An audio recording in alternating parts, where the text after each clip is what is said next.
आज हमारे साथ हैं डैनिश रायना। ये इंडिया से आए हैं यूके। हम जानते हैं इनका study abroad experience UK edition, तो जानते हैं इनकी जुबानी। तो डैनिश, पहले हमारे ऑडियंस को अपने बारे में कुछ बताइए। मेरा नाम दानिश रायना है, तो मैं जम्मू कश्मीर का निवासी हूँ। तो मैं यहाँ पे अपनी बैचलर्स कंप्यूटर साइंस में कर रहा हूँ यूनिवर्सिटी ऑफ वेस्ट लंदन, जो कि ईलिंग ब्रॉडवे में है। तो जी, मैं अपनी बैचलर्स के लिए यहाँ पे यूके आया हूँ। यूके आने के लिए आपको क्या इंस्पायर किया और आपने यूके क्यों चूज किया? बहुत सारी अलग अलग कंट्रीज हैं। तो एक वेल प्लान डिसीजन तो था नहीं यूके आना। तो मैं अपनी 12th के बाद ऑप्शन एक्सप्लोर कर रहा था कि आगे क्या करना चाहिए। उसी में से एक आया कि अब्रॉड जाके क्यों ना पढ़ा जाए। फिर मैं उसके बारे में रिसर्च करने लगा कि कौन सी कंट्री में जाके पढ़ना चाहिए। तो यूके का ये था कि एजुकेशन भी थोड़ी बेटर है, और उसके बाद जो कॉस्ट है वो भी कंपेयर टू अदर कंट्रीज जहाँ पे एजुकेशन अच्छी है वो चीप थी। ठीक है, तो यूके की एप्लीकेशन आपने खुद फाइल करी थी या आपने किसी के थ्रू करवाई थी? तो मैंने एक एजेंट हायर किया था अपने वहाँ सिटी से, जिसने पूरा मेरा एप्लीकेशन प्रोसेस किया, मुझे यूनिवर्सिटी में अप्लाई किया, उसका वीज़ा के लिए अप्लाई किया। और जब वीज़ा पूरा आ गया उसके बाद मैंने अपनी फीस वगैरह जो था वो उन्होंने ली। कुछ पर्टिकुलर ऐसे चैलेंजेस जो आपने वीज़ा प्रोसेस के अंदर, एप्लीकेशन प्रोसेस में आपने या आपके एजेंट के थ्रू किसी भी स्टेज पे आपने फेस किए हो? ऐसे कोई चैलेंजेस तो मेजर थे नहीं, लेकिन एक था कि मेरे एजेंट ने मुझे कहा था कि वो मुझे स्कॉलरशिप देंगे, जो कि मुझे लगा था कि अच्छा है। 5% स्कॉलरशिप थी, जो कि बहुत थी तो वहाँ पे देखा जाए तो। लेकिन जब मैं यहाँ पे आया यूके, तो यूनिवर्सिटी वालों ने मुझसे वो पैसे वापस मांगे, जो कि एजेंट को वो पहले क्लियर करना चाहिए था कि भाई आपको वहाँ पे जाके और पैसे देने हैं, क्योंकि बंदा पूरा फिर प्लान कर आता है, उतने एक्स्ट्रा मनी लाता है।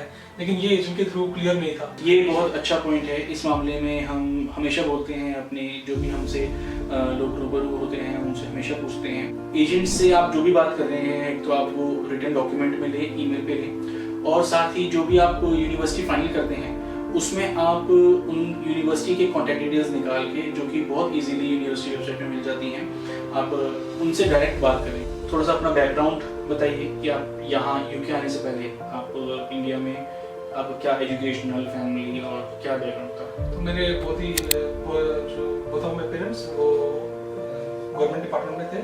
मेरे फादर अब रिटायर हो चुके हैं।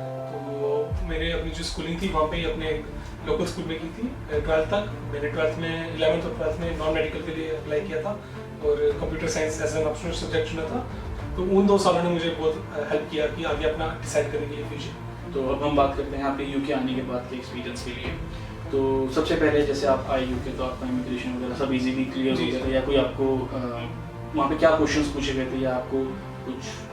जब आप इमिग्रेशन, यहाँ पे जो इमिग्रेशन ऑफिसर होते हैं बहुत ही बेसिक क्वेश्चन पूछते हैं कि आपका यूके आने का क्या रीज़न है। वो तो स्टडी वगैरह बताएंगे उनको। उसके बाद वो आपसे पूछेंगे कि आपका एकोमोडेशन का क्या है, आपने कहाँ पे एकोमोडेशन वगैरह लिया है। आप उनको जगह बताएंगे, यूनिवर्सिटी के बारे में पूछेंगे, ऐसे ही जनरल क्वेश्चन पूछेंगे तो आपको बस क्लियर कर देंगे। ठीक है। तो और आपने जो यूनिवर्सिटी चूज करी, आपकी यूनिवर्सिटी का नाम आपने क्या बताया था? University of West London. University of West London. ये कहाँ पे पड़ती है? ये ईलिंग ब्रॉडवे, जो कि हाँ जी मेन लंदन से आप देखें तो 20 मिनट की दूरी पर है। जी बिल्कुल जी। तो आपने ये पर्टिकुलरली ये यूनिवर्सिटी आपने क्यों चूज करी थी? यूनिवर्सिटी ऑफ वेस्ट लंदन आप देखेंगे पहले एक तो मेन लंदन के पास है, जो कि मैं चाहता था कि एक यूनिवर्सिटी हो जो लंदन के पास ही हो, लंदन एरिया के आसपास। और उसके बाद यहाँ पे देखें तो आप एजुकेशन भी और फी को अगर आप जब कंपेयर करते हैं तो एक बैलेंस में आता है बाकी यूनिवर्सिटीज़ के कंपैरिजन में। और इस यूनिवर्सिटी की स्टूडेंट सपोर्ट भी मैंने सुना था बहुत अच्छा है। तो इन्हीं फैक्टर्स को ध्यान में रखते हुए मैंने इस यूनिवर्सिटी को अप्लाई किया। तो आप जब यूनिवर्सिटी आए तो यूनिवर्सिटी की तरफ से आपका वेलकमिंग और कैसा था आपका support as international student? So international students के लिए यूनिवर्सिटी थोड़े इनिशिएटिव्स लेती है। उनके लिए एक स्पेशल इंडक्शन इन्होंने ऑर्गेनाइज करवाई, जहाँ पे उनको यूके वीज़ा के रूल्स एंड रेगुलेशंस के बारे में बताया गया। उसके बाद उनको बताया गया कि कैसे आप ऑयस्टर कार्ड वगैरह कैसे आप अपने पैसे बचा सकते हैं। ट्रैवल के लिए उन्होंने ऐप्स वगैरह बताई कि कौन से आपके लिए हेल्पफुल होंगी, डिस्काउंट्स वगैरह के लिए। उसके बाद वो एक बैंक को भी ऑर्गेनाइज करवाते हैं जो कैंपस में आते हैं, और वहाँ पे अगर आप चाहें तो अकाउंट अपना खुलवा सकते हैं और आपको हेल्प करते हैं। अगर आप किसी और बैंक में खुलवाना चाहते हैं, लेटर वगैरह, जॉब लेटर वगैरह, सब कुछ उसमें आपको हेल्प करते हैं। अभी आप यूनिवर्सिटी अकोमोडेशन में रह रहे हैं या आप अपने प्राइवेट में रह रहे हैं? मैं प्राइवेट में रह रहा हूँ। आप प्राइवेट में रह रहे हैं, तो थोड़ा सा कंपैरिजन बताइए उसका। आप क्या रह रहे हैं, कैसे रह रहे हैं, आप कितना पैसे दे रहे हैं, और यूनिवर्सिटी अकोमोडेशन में आप कितने पैसे देते हैं? तो मैं अभी शेयरिंग में रह रहा हूँ, एक और मेरे साथ दोस्त है उसके साथ मैं शेयरिंग में रह रहा हूँ। तो वहाँ पे हमारा रूम का रेंट है अराउंड 750 के आसपास, तो हम स्प्लिट करते हैं उसको। तो ऐसे एकोमोडेशन देखें आप, तो पूरा वो घर है, उसमें 4 रूम्स हैं, एक रूम में मेरा फ्रेंड, बाकी अलग अलग टेनेंट्स ने लिए हुए हैं, और एक कॉमन किचन और एक कॉमन बाथरूम है। तो यही ज़्यादातर आपको मिलेगा अगर आप जहाँ पे एकोमोडेशन लेते हैं। तो यूनिवर्सिटी का ये है, आपको एक प्राइवेट रूम मिलेगा, उसमें आपको पूरा स्टडी टेबल के साथ सब कुछ मिलेगा, लेकिन वही आपका कॉस्ट का फैक्टर आ जाता है, आपका जो आप प्राइवेट में दे रहे हैं उसका ऑलमोस्ट डबल आपको उस यूनिवर्सिटी, इस पर्टिकुलर यूनिवर्सिटी के लिए आपको उसका डबल देना पड़ेगा। ठीक बात है। और यूनिवर्सिटीज का थोड़ा जी, नीचे ऊपर होता नीचे है। होता है। ठीक बात है, बिल्कुल। यूनिवर्सिटी, आपकी यूनिवर्सिटी में स्टूडेंट यूनियन का क्या रोल है towards international student? Student union बहुत से इवेंट्स वगैरह ऑर्गेनाइज करवाती है, जैसे कि जब हम आए थे उन्होंने एक बॉलीवुड थीम पार्टी रखी थी, उसके बाद दिवाली के लिए वो पार्टीज वगैरह रखते हैं। तो उसके बाद उनका अलग एक सपोर्ट ग्रुप भी है, अगर आप चाहें, आपको कोई प्रॉब्लम्स आ रही है कोर्स से रिलेटेड, वो एक अपना स्टूडेंट रैप भी ऑर्गेनाइज करवाते हैं। तो आप चाहें तो वहाँ पे उनके थ्रू कॉन्टैक्ट कर सकते हैं, अगर आपको कोर्स में कोई दिक्कत आ रही है, पर्सनल लाइफ में कोई दिक्कत आ रही है, आप उनसे कंसल्ट कर सकते हैं। तो अब हम बात करते हैं आपकी पार्ट टाइम जॉब के बारे में। तो सबसे पहले आप ये बताइए कि आप क्या पार्ट टाइम जॉब कर रहे हैं यहाँ पे? पार्ट टाइम जॉब में अभी सेंसबरी में एज अ कलीग वर्क कर रहा हूँ। तो वहाँ पे बेसिकली मेरा जो टास्क है वो है स्टॉक रिप्लेनिशमेंट का, उसके बाद डिलीवरी वगैरह टेक करना, ये सब कुछ जनरल टास्क, ये जनरल टास्क है। तो ये अभी आपकी जो आप कोर्स कर रहे हैं उससे रिलेटेड जॉब नहीं है? नहीं है जी, ये अभी आप ये एक मेजर डाउन साइड है। अगर आप चाहे, सबसे बेस्ट आपका सिनेरियो वही है कि आप जो स्टडी कर रहे हैं उससे रिलेटेड आपको जॉब मिले, जिससे आपको एक वर्क एक्सपीरियंस मिलेगा जो आपके लिए हेल्पफुल होगा, लेकिन मेरे साथ वो केस नहीं है। जो भी आप पार्ट टाइम जॉब कर रहे हैं वो और आपका अकोमोडेशन अभी आपको कितनी ट्रैवलिंग करनी पड़ती है आपको? तो जहाँ पे मैं रह रहा हूँ उसमें 1 घंटे का लगभग ट्रैवल है, जहाँ पे मैं काम करता हूँ। 1 घंटा एक तरफ? 1 घंटा एक तरफ का। ट्रैवल के एक्सपेंसेस और आपका रूम रेंट वगैरह सारे एक्सपेंसेस कैलकुलेट करने के बाद सब आपका मैनेज हो जाता है? तो अगर मैं ब्रेक डाउन दूँ आपको, तो अगर आप लीगली 80 आवर्स वर्क करते हैं तो रफली आप अराउंड 960 पाउंड्स के आसपास, रफली 1000 पाउंड्स के आसपास आप कमाएंगे। उसमें से अगर मैं अपना ब्रेक डाउन दूँ तो 375 तक रेंट का चल जाता है। उसके बाद आप देखें आपका मोबाइल वगैरह छोटे मोटे खर्चे 25, आप 400 ले लीजिए। उसके बाद आपका जो ट्रैवल वगैरह है वो अराउंड 120-150 के बीच में पड़ेगा, क्योंकि आपको बीच में कभी कभी ट्रेन भी यहाँ पे कैंसिल बहुत होती हैं, तो आपको कभी कभी टैक्सी करानी पड़ती है जो कि एक्सपेंसिव है यहाँ पे।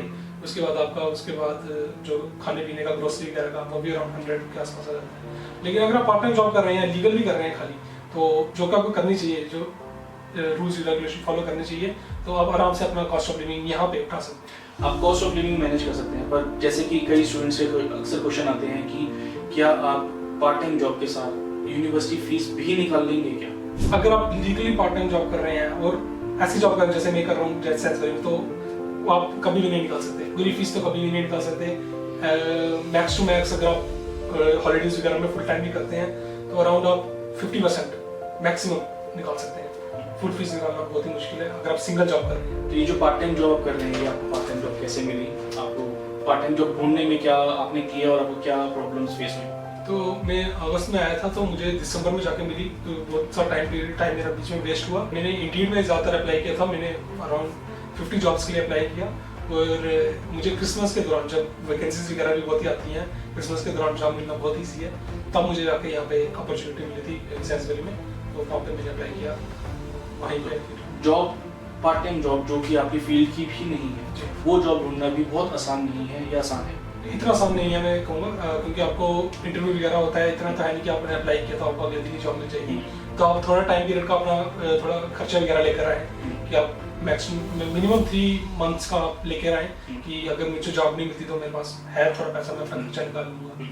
1000 पाउंड्स पर मंथ का आपको एक आइडिया खर्चे का होना चाहिए कि आपको 3000 पाउंड के आसपास लेके आना है अपने जेब में, ताकि आप 3 महीने कम से कम सर्वाइव कर सकें। जी, क्योंकि अगर आपका यूज नहीं होगा वो तो सेव ही है, तो आप वापस भी बेच सकते हैं अगर आप चाहें। जी, स्टडीज, फिर पार्ट टाइम जॉब, प्लस जो भी आपको घर के काम करने पड़ते हैं। क्या क्या आपको घर के काम करने पड़ते हैं? घर का काम आपको सब कुछ यहाँ पे खुद ही करना पड़ता है, खाना लेने से बनाने से लेकर ग्रोसरी शॉपिंग वगैरह, उसके बाद बर्तन वगैरह धोने, अपने कपड़े वगैरह सब मेंटेन रखने, यूनिफॉर्म वगैरह, स्कूल का आपको देखना जो भी है, तो सब कुछ वो आपको खुद ही करना है। तो ये तीनों चीज़ें इजीली मैनेज हो जाती हैं, क्योंकि आपको पार्ट टाइम जॉब भी करनी है, आपका 2 घंटे का रोज का ट्रैवल भी है जब भी आपको जाना है, फिर आपको स्टडी भी करनी है, आपको स्टडी के साथ आपको सेल्फ स्टडी भी करनी है, उसके बाद आपको घर के काम भी तो स्टार्टिंग में तो बहुत ही मुश्किल होता है, धीरे धीरे आप सीखते हैं, टाइम मैनेजमेंट वगैरह आपको उसके लिए यूज्ड हो जाते हैं। लेकिन स्टार्टिंग में थोड़ा डिफिकल्टी फेस करता ही है बंदा, क्योंकि आप स्टार्टिंग में काम पे भी जाएंगे, आप थक जाएंगे,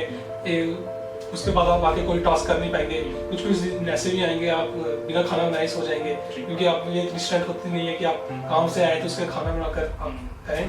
तो स्टार्टिंग में थोड़ी डिफिकल्टीज होती हैं, उसके बाद आप खुद ही सीख जाएंगे टाइम मैनेज करना, तो वहाँ पे थोड़ा आसानी आएगी। स्टडीज़ आपकी कैसी जा रही हैं? स्टडीज़ के अंदर आप क्या डिफरेंस देखते हैं इंडिया की स्टडीज़ के अंदर और यहाँ की स्टडीज़ के अंदर, और स्टडीज़ मैनेज करना कितना आसान है? जी, स्टडीज अगर मैं देखूँ इंडिया और यहाँ में बहुत ही डिफरेंस है।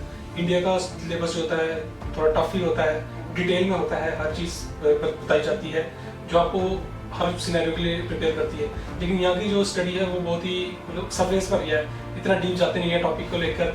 तो स्टडी के अगर जो स्टूडेंट खाली स्टडी करने के पॉइंट ऑफ व्यू से आ रहा है, और अगर जैसे मेरी यूनिवर्सिटी में कोई आना चाहता है, तो मैं कहूँगा जो स्टडी है इतनी सेटिस्फैक्टरी नहीं है, क्योंकि वो इतना डीप में जाते हैं नहीं। टीचर ज़्यादातर मैंने जो देखा है वो स्लाइड्स वगैरह बना कर लाते हैं, उसको स्कीम ओवर करते हैं स्लाइड्स के, और उनका मेन यही होता है कि सिलेबस खत्म कराया जाए। आप देखिए एक टेक्स्ट बुक को वो लेते हैं, वो उसका कुछ पार्ट ही सिलेबस का हिस्सा होता है। हमारे वहाँ पे तो 3-3 टेक्स्ट बुक्स एक ही कोर्स में करवा देते हैं, जो कि ठीक भी है। स्टूडेंट को होना चाहिए अलग अलग नॉलेज, जितनी मिले उतनी कम है, वो है ही है। तो वही है, वो कहते थे कि आपको प्रैक्टिकल नॉलेज है, वो भी मेरे को इतना देखने को नहीं मिला। इसमें एक बेनिफिट है, अगर आप अपने कोर्स में इंडस्ट्री प्लेसमेंट लेते हैं, उसमें 1 साल का आपको इंटर्नशिप वगैरह वो करवाते हैं, उसमें आपका एक्सपोजर मिलेगा कि भाई कैसा काम होता है, सब कुछ वगैरह। वो एक प्लस पॉइंट है जो कि इंडिया में मिसिंग है अभी। लेकिन उस मामले में अगर आप स्टडी अगर आपको इंडिया में ऑप्शन है, तो मैं तो कहूँगा वहाँ पे आप परस्यू करें। आपका डे टू डे लाइफ में आप क्या चीज़ एक्सपीरियंस कर रहे हैं यहाँ पे, जैसे कि इंडिया में और यहाँ पे कल्चरली बहुत डिफरेंस है जी, तो डे टू डे लाइफ में आप क्या चीज़ फील कर रहे हैं? डे टू डे लाइफ में मेजरली तो यही है, यहाँ लोग अपने काम से ज़्यादा मतलब रखते हैं, दूसरा किसी के काम में लेने देना उनका है नहीं। ये एक बहुत अच्छी बात है, मतलब अपने काम से बड़ा मतलब रखते हैं। उसके बाद लोगों में एक सेंस ऑफ रिस्पॉन्सिबिलिटी है। जैसे आप नॉर्मली यहाँ पे इंडिया में आप देखेंगे कि ट्रैफिक वगैरह का कैसा होता है, रूल्स रेगुलेशन लोग फॉलो करते हैं नहीं। उसके बाद हॉर्न वगैरह का इतना वो करते रहते हैं, लोगों को आने जाने का रास्ता नहीं देते। यहाँ पे आप देखेंगे वो खुद रुक जाते हैं, आपको जाने का रास्ता देते हैं। हॉर्न कोई नहीं मारता यहाँ पे, सब एक दूसरे का म्यूचुअल डिसीजन में लोग अच्छे से मैनेज हो जाता है। जी, यूके आने के बाद आप क्या चीज़ मिस कर रहे हैं इंडिया की तरफ से? यूके आना तो बहुत बड़ा ट्रांजिशन है। आप पूरा अपना फैमिली वगैरह को छोड़ कर आते हैं, कल्चरली भी बहुत सी डिफरेंसेस हैं, आपको बहुत सी चीज़ें नहीं लगेंगी, नहीं देखने को मिलेंगी यहाँ पे। तो सबसे ज़्यादा तो जो ऑब्वियसली अपनी फैमिली को मिस करता हूँ मैं। उसके बाद जो खाने का टेस्ट है, यहाँ पे आपको बहुत सारे इंडियन फूड वगैरह मिल जाएंगे, लेकिन वो जो स्पाइस वगैरह वो फ्लेवर है वो आप यहाँ पे नहीं मिलेगा जी। ये 2 चीज़ें तो बहुत ज़्यादा मिस करता हूँ पर्सनली। ठीक है ननीश, इस इंटरव्यू को एंड की तरफ ले जाते हुए आखिरी क्वेश्चन आपसे ये पूछना चाहेंगे कि आपका जो भी हमारे व्यूअर्स देख रहे हैं उनके लिए आपका क्या रिस्पॉन्स है कि यूके आना चाहिए या नहीं आना चाहिए? हालांकि मुझे पता है वो सबकी अपनी अपनी चॉइस होती है, सबका अपना अपना पॉइंट ऑफ व्यू होता है, बट फिर भी आपका एक्सपीरियंस क्या कहता है कि यूके आना चाहिए या नहीं आना चाहिए? और अगर आना चाहिए तो क्या मेंटली प्रिपेयर करके आना चाहिए? सबसे पहले आपको पूरा अच्छे से रिसर्च करनी है कि मैं क्यों जाना चाहता हूँ, क्योंकि अगर आप एजुकेशन पॉइंट ऑफ व्यू से जाएं तो जो अच्छी एजुकेशन है वो यहाँ के आपको टॉप टीयर यूनिवर्सिटीज में मिलेगी, university of Cambridge, imperial college, Kings college. लेकिन वहाँ पे कोई कॉस्ट फैक्टर आ जाता है, क्योंकि उनके कोर्सेज बहुत महंगे हैं। उनके कोर्सेज या तो बहुत महंगे हैं या फिर आप स्कॉलरशिप अगर कलेक्ट कर सकते हैं तो जी। तो अगर आप एजुकेशन पॉइंट ऑफ व्यू से आना चाहते हैं तो आप कोशिश करें कि आप टॉप कॉलेजेस में जाएं। अगर वो भी आप स्कॉलरशिप में अगर जा पाए तो वो बहुत ही अच्छा होगा। लेकिन अगर आप वर्क के लिए आ रहे हैं, आगे आपने यहाँ पे ही करना है, तो उसके लिए आप फिर यूनिवर्सिटी कोई भी चुन सकते हैं। लेकिन फिर भी इंडिया से यहाँ पे आना बहुत बड़ा ट्रांजिशन है। स्टार्टिंग में आपको मेंटल प्रेशर भी होगा, अगर आपको जॉब थोड़ा टाइम लगता है मिलने में। उसके बाद आपकी मेंटल हेल्थ भी थोड़ी सफ़र करती है, आपको टाइम मैनेजमेंट वगैरह थोड़ा स्टार्टिंग में स्ट्रगल होगा। लेकिन सबसे बड़ा बात वही है, अगर कोर्स आपको इंडिया में मिल रहा है अच्छी यूनिवर्सिटी से, तो वहाँ पे आप करें। वो बैचलर्स के लिए आना तो आपको तो 2 बार सोचना पड़ेगा, क्योंकि मास्टर्स फी आसान है क्योंकि आप फी वगैरह पे कर आते हैं। लेकिन बैचलर्स की आपको 2 साल की फी आगे और देनी होती है, तो वो एक एक्स्ट्रा एडिड मेंटल प्रेशर होता है। तो बस सोच समझ कर आइए, तभी आप अच्छे से सोचिए तो आगे बढ़े। तो डैनिश आपसे बात करके बहुत अच्छा लगा। तो दोस्तों, ये था हमारा एक छोटा सा podcast about experience life in UK, and हम आपसे दोबारा मिलते हैं हमारे अगले पॉडकास्ट में। तब तक के लिए जय हिंद, जय भारत।